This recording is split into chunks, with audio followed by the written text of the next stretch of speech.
This fund invests in equities in the Asia-Pacific ex-Japan region. We're looking for higher than average dividend yielding companies. We like large cap stocks, we like liquid stocks, and we have low turnover, so we're looking for great quality businesses that will maximize total return over the long term. We are top-down stock pickers. So first we think about which countries we're comfortable investing in. We think about the political system, the legal system, the state of the economies, what impacts them going forward. Then we think about sectors, which sectors we expect to have growth and where we think valuations are reasonable.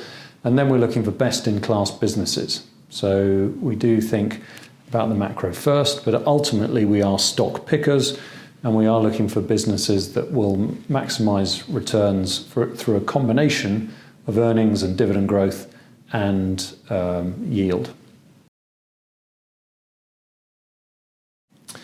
We are a fairly concentrated fund. We have 30 holdings, so there is single stock risk to the extent that we do have some fairly punchy weightings.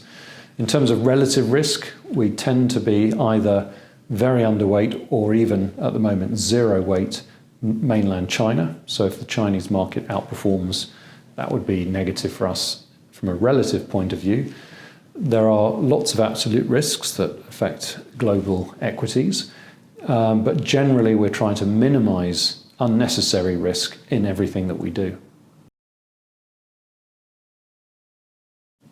We think very much about corporate governance, but we're not ESG fanatics, for want of a better word.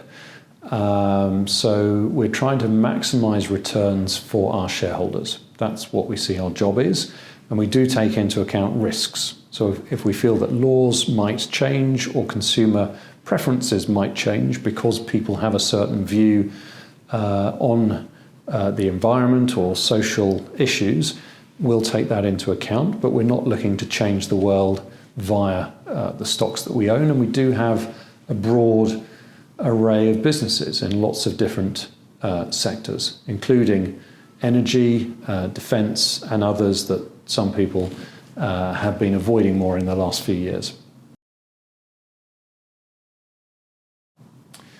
We think the fund fits in well for people who have an income requirement and want to diversify their source of income generation. And we also think it's useful for people who have other investments in Asia but want to diversify where they're getting their exposure within Asia. So we are zero weight mainland China. We do favour more developed markets like Australia, Taiwan and Singapore.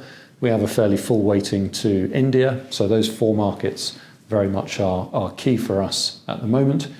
We are long-term investors, and so we think that this is suitable for clients who have long-term thinking in mind themselves.